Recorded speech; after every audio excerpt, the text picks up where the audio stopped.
I'm Iris Ruth Pastor, and we're here today with Abigail Pogrebin for a little small talk. And Abigail is a wife, a mother, a writer, a daughter, and also a New Yorker.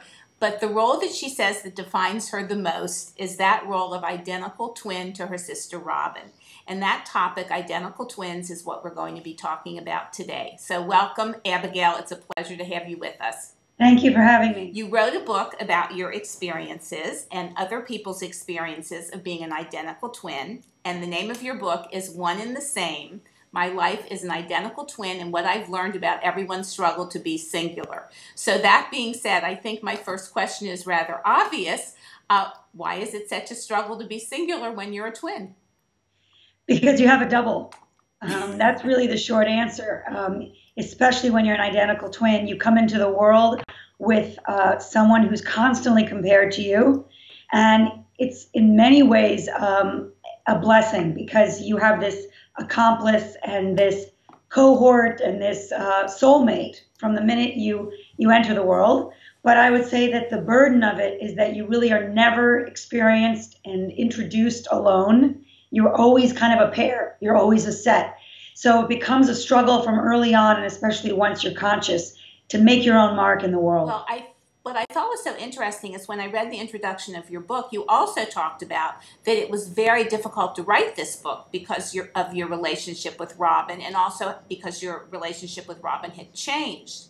I was wondering why that was so. I think the difficulty in writing the book was the fact that, first of all, my sister writes for the New York Times. She's been a reporter there for 15 years. And she prefers to be kind of an anonymous journalist at that paper, which I understand. So I wanted to protect her privacy, number one. But also, the person who had the difficulty with the twinship was not me, it was Robin. And it was later on in our relationship, pretty much in our late 30s, early 40s. I didn't want to admit how old I am, but there it is, it's out. And it was really about exactly what you touched on, singularity, a sense that she had, that she didn't know exactly who she was apart from me, and she needed some distance. So the difficulty in writing the book was realizing I was going to have to kind of tackle that bump in the road, that bump in our twinship, which was personal and very sensitive. So that being said, parents today who have twins, identical twins, how can they facilitate their children's individuality? I think it's the crucial question, and it's really, I think it comes down to truly honoring who your kids are separate from each other. I think it's hard even for the parents to distinguish their kids because, first of all, they idealize twinship as many do. It's this wonderful mythological intimacy, and it is in many ways. And I don't want to take away from all of the blessings and goodness of it. It's a gift. But on the other side, twins end up having to, again, figure out who they are apart from each other. And parents are decisive in terms of whether they can. So my main advice is spend separate time with your twins. My parents never did. Robin and I have no memories of doing anything with our parents individually, and I think that was a deficit later on. One of the things you mentioned, which I thought was such a simple thing to do, is you said parents shouldn't refer to them as twins, that you should refer to them as what their name is, and not the twins.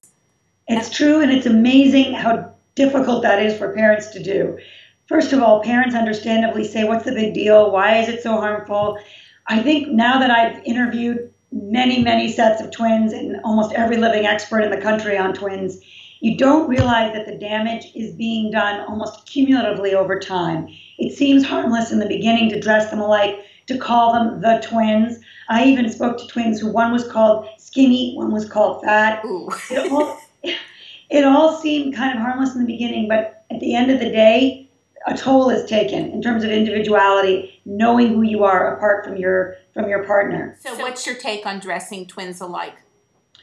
I think it's cute in the beginning, but I wouldn't do it very long. It's fun for the parents. I'm not sure it's so fun for the twins. There is a very famous set of twins that you interviewed in your book, and that's the Barber twins. And I want to talk a little bit about that because our small talk comes out of Tampa, Florida, and Rondé Barber is a very famous cornerback for the Tampa Bay Buccaneers.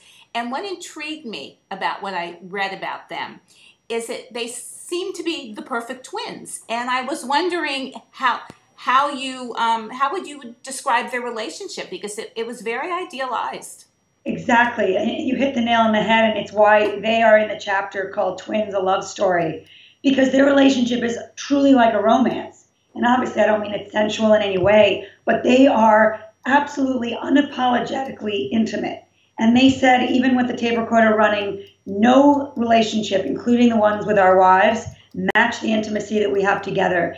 Even in their 30s or whatever they are, and they're obviously incredibly successful and independent football players, and Tiki is on the Today Show, and they're it's not that they're attached to each other, but they are kind of entwined in a way that not every twin set is. And again, unselfconsciously loving of each other. It's pretty unbelievable. Did you feel that their upbringing had anything to do with that? Because they seem like they had a rough upbringing. Do you think that contributed? Mother was a single mother. The father left home and never came back. They didn't have a lot of luxuries or economic benefits. They were scrappy, but I think that the fact that they had each other was really their lifeline. They were very shy as children, which is hard to imagine now because they're both so winning and media savvy. I think their mother was absolutely decisive in raising them with tremendous strength and confidence, but their twinship is absolutely at the core of who they are. The one other thing that I was curious about is you talk about when you have twins in a crib and how once they're able to move, they naturally gravitate towards each other. Were there any other instances of this as they got older that it's like primordial kinds of behavior occurring? Absolutely true. It's very, very physical. And that's why, even though there's no science to buttress the idea that there's intimacy in the womb, every twin kind of in their gut believes that that's got to be the case. That when you spend 9 months with someone in that enclosed space, that it's got to somehow translate to your relationship later on. I interviewed this photographer who took pictures of twins. That's what he does on the side. He's a plastic surgeon. And all of these twins end up being photographed physically intertwined with each other. It's just what you said. It kind of goes back to something very primordial. You interviewed, for the book, you interviewed sets of twins, you interviewed psychologists, you interviewed every expert on everything, on fertility, on OBs, you did philosophers, artists. What at the end of the book did you conclude was the recipe for creating a healthy twinship? Honesty. Honesty within the twins' relationship. I think that there are so many, both the twins and everybody around the twins is kind of invested in the perfection of twins.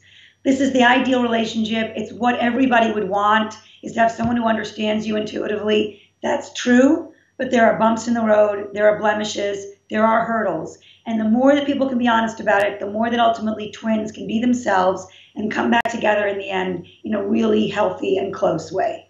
So it's really like a marriage in that sense. Very, very true. Very and similar. Some of the twins I talked to who had problems went to marriage counseling. That's great. So Abigail, what's your next project? Interestingly enough, I want to write a book about rabbis. Oh, okay.